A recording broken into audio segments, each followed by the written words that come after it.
जय जिजाऊ, जय शिवराय. मी उमेश शिवगण, मराठी साम्राज्य या चॅनलवरती तुम्हा सर्वांचं सहर्ष स्वागत करतो. सध्या भारतात बुवा बाबा तसेच तथाकथित गुरु सद्गुरू यांनी थैमान घातलेले दिसते. धर्माच्या नावाखाली आर्थिक शारीरिक लूट चालू आहे. दर आठवड्याला कोणी ना कोणी बाबा काहीतरी कांड करताना सापडत आहेत. भयानक परिस्थिती चालू आहे. त्यामध्ये केवळ गरीब किंवा अडाणी लोकच नाही तर श्रीमंत आणि उच्च शिक्षित उच्च पदस्थ लोकही त्या बुवांच्या जाळ्यात अडकलेले दिसतात. बाबा बुवा किंवा तथाकथित चमत्कारिक गुरु लोकांना प्रभावित करण्यासाठी केवळ धार्मिक भाषा वापरत नाहीत तर मानसशास्त्र, हात चलाकी, समूहाचा प्रभाव, भीती आणि आशा यांचाही वापर करतात. पण आपल्या समाजातील लोक यांच्या जाळ्यात नेमकी कशी अडकतात त्याची 10 कारणे आपण आता या ठिकाणी पाहणार आहोत. एक, दुःख, असुरक्षितता किंवा संकटाच्या काळातील आधाराची गरज व आशेचा आधार तसेच तात्काळ मार्ग शोधण्याची इच्छा. नंबर 2, अंधश्रद्धा आणि परंपरा व कौटुंबिक दबाव तसेच कोल्ड रीडिंग म्हणजेच मानसशास्त्रीय युक्त्या. नंबर 3, वैज्ञानिक दृष्टिकोनाचा व तर्कशुद्ध विचारांचा अभाव. नंबर 4, भावनिक आणि मानसिक प्रभाव व पटणाऱ्या गोष्टीच लक्षात ठेवणे. नंबर 5, समाजातील दबाव व समूहाचा प्रभाव आणि गुप्त ज्ञानाची लालसा. नंबर 6, सोशल मीडिया, प्रसिद्धी आणि प्रचार व हळूहळू होणारे नियंत्रण. नंबर 7, चमत्कारांवर विश्वास व चमत्कारांचे खोटे प्रदर्शन. नंबर 8, धर्म आणि अध्यात्म यांतील गोंधळ व आर्थिक स्वार्थ. नंबर 9, भीतीचा वापर व योगायोगांना चमत्कार समजणे. नंबर 10, समूहाचा प्रभाव व अधिकारशाली व्यक्तींवर विश्वास. दुःख, असुरक्षितता किंवा संकटाच्या काळातील आधाराची गरज व आशेचा आधार तसेच तात्काळ मार्ग शोधण्याची इच्छा. जेव्हा एखादी व्यक्ती आर्थिक, कौटुंबिक, आरोग्यविषयक किंवा मानसिक संकटात असते तेव्हा तिला तात्काळ उपाय हवा असतो किंवा काहीतरी आशेचा किरण हवा असतो. अशा वेळेला बाबा बुवा सर्व समस्या दूर करू असे आश्वासन देतात. उदाहरणार्थ, मुलाचे लग्न जमत नसल्यामुळे किंवा नोकरी मिळत नसल्यामुळे काही लोक चमत्कारी उपायांच्या मागे जातात. पतीचे व्यसन किंवा आजार, आर्थिक अडचणी, अपत्यप्राप्ती होत नाही अशा वेळेला एखादा बाबा विशेष पूजा, गंडादोरा, चमत्कारिक उपाय सांगतो किंवा तुझ्यावर ग्रहदोष आहे, हा यज्ञ केला तर सगळं ठीक होईल असं तो सांगतो. अशा वेळेला तर्कापेक्षा आशा महत्वाची वाटू लागते आणि त्याच्यावर विश्वास बसून माणूस त्यामध्ये फसतो. अंधश्रद्धा आणि परंपरा व कौटुंबिक दबाव तसेच कोल्ड रीडिंग म्हणजेच मानसशास्त्रीय युक्त्या. कधी कधी कुटुंबातील इतर सदस्यच बाबांकडे जाण्याचा सल्ला देतात. उदाहरणार्थ, आमच्या नातेवाईकांचे काम त्या बाबामुळे झाले, तुम्हीही जा. अशा शिफारशीमुळे विश्वास वाढतो. पिढ्यानपिढ्या चालत आलेल्या काही समजुतीमुळे लोक प्रश्न न विचारता त्याच गोष्टी स्वीकारतात. उदाहरणार्थ, अंगा किंवा म्हणजे अंगारा, ताईत, मंत्रतंत्र, ग्रहदोष दूर करण्यासाठी मोठी रक्कम खर्च करणे इत्यादी. बाबा म्हणतो तुमच्या आयुष्यात खूप संघर्ष आहे. ऍक्च्युली जवळपास हे प्रत्येक व्यक्तीला लागू पडते. व्यक्ती स्वतःच तपशील सांगू लागते, नंतर बाबा तीच माहिती परत सांगतो आणि लोकांना वाटते की त्याला आधीपासून माहिती होते. वैज्ञानिक दृष्टिकोनाचा व तर्कशुद्ध विचारांचा अभाव. शिक्षित व्यक्ती देखील भावनिक प्रसंगी अवैज्ञानिक गोष्टींवर विश्वास ठेवू शकते. उदाहरणार्थ, उच्च शिक्षित महिला देखील ज्योतिष उपाय, चमत्कारी पाणी, दैवी उपचार यावर विश्वास ठेवताना आपल्याला दिसतात. प्रश्न विचारण्याऐवजी अंधपणे विश्वास ठेवणे ही फसवणुकीची मोठी कारणे आहेत. उदाहरणार्थ, एखादा बाबा दावा करतो पण त्याचा पुरावा मागितला जात नाही. एखाद्या घटनेमागील वैज्ञानिक कारण समजून घेण्याऐवजी चमत्कार मानण्याची आपली प्रवृत्ती असते. उच्च शिक्षण असणे म्हणजे वैज्ञानिक विचारसरणी असणे असं नाही. इंजिनियर, डॉक्टर, शिक्षक, मोठे अधिकारी सुद्धा कधी कधी अंधश्रद्धांवर विश्वास ठेवतात. शिक्षण फक्त माहिती देते आणि वैज्ञानिक दृष्टिकोन प्रश्न विचारायला शिकवतो. दोन्ही गोष्टी या वेगवेगळ्या आहेत. उदाहरणार्थ, एखादा आजार औषधोपचारामुळे बरा झाला तरी त्याचे श्रेय बाबांच्या आशीर्वादाला दिले जाते. भावनिक आणि मानसिक प्रभाव व पटणाऱ्या गोष्टीच लक्षात ठेवणे. काही महिलांना कुटुंबात आपले म्हणणे ऐकले जात नाही असे वाटते.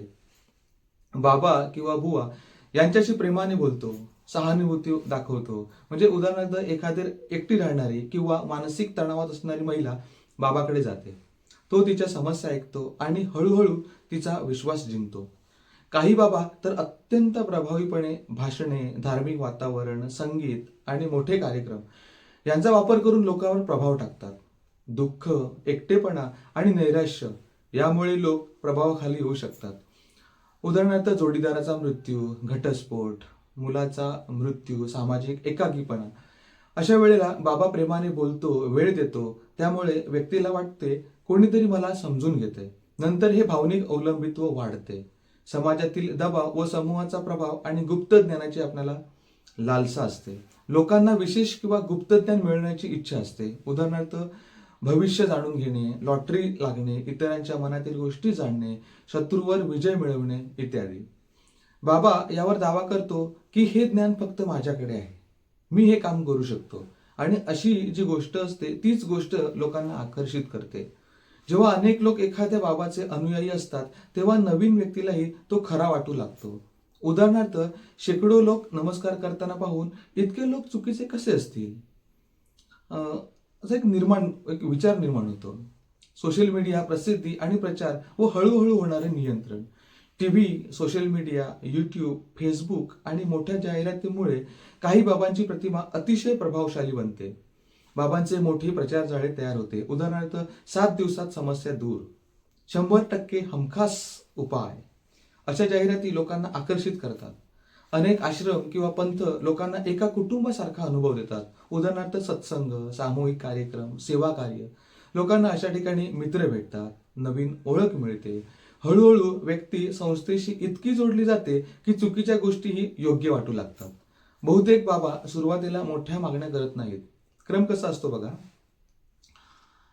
आधी मोफत प्रवचन देणार, मग कधीतरी छोटं दान घेणार, मग नियमित भेट घ्यायला लावणार आणि मग विशेष पूजा करायला सांगणार आणि त्यातून मोठी देणगी काढणार.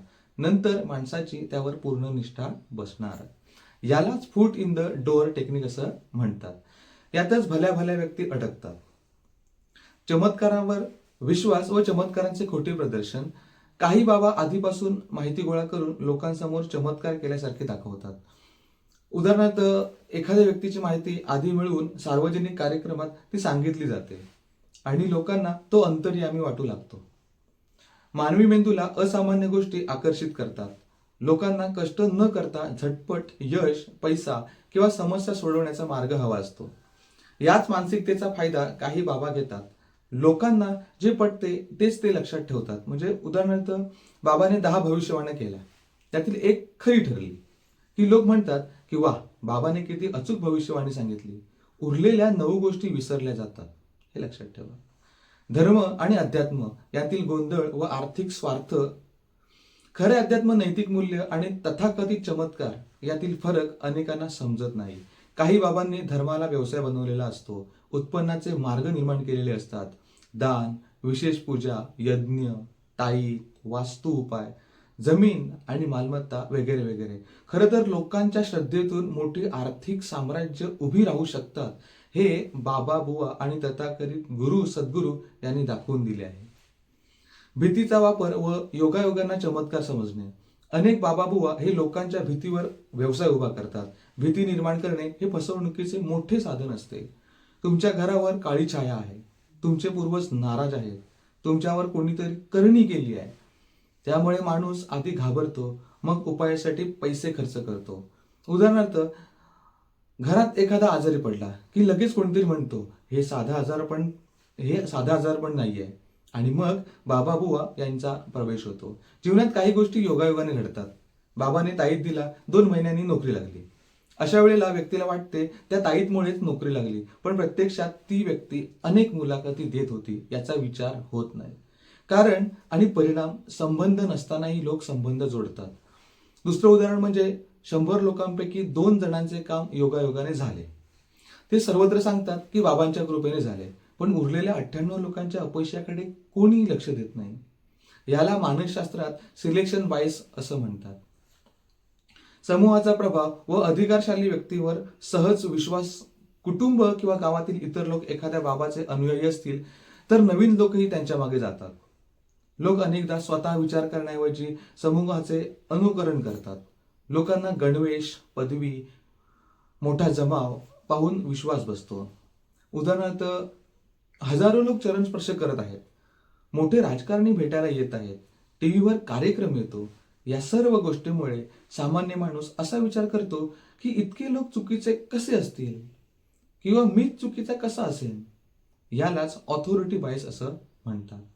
अनेक आर्थिक फसवणुकीमध्ये आणि पंथामध्ये हाच प्रकार दिसतो. मित्रांनो, बाबा बुवा किंवा या तथाकथित गुरु सद्गुरूंच्या जाळ्यात अडकू नये किंवा अडकल्यास बाहेर कसे पडावे यावर आधारित माहिती आपण पुढील व्हिडिओमध्ये सांगणार आहोत. त्यामुळे चॅनेलला सबस्क्राईब केले नसेल तर प्लीज चॅनेलला सबस्क्राईब करून ठेवा. धन्यवाद.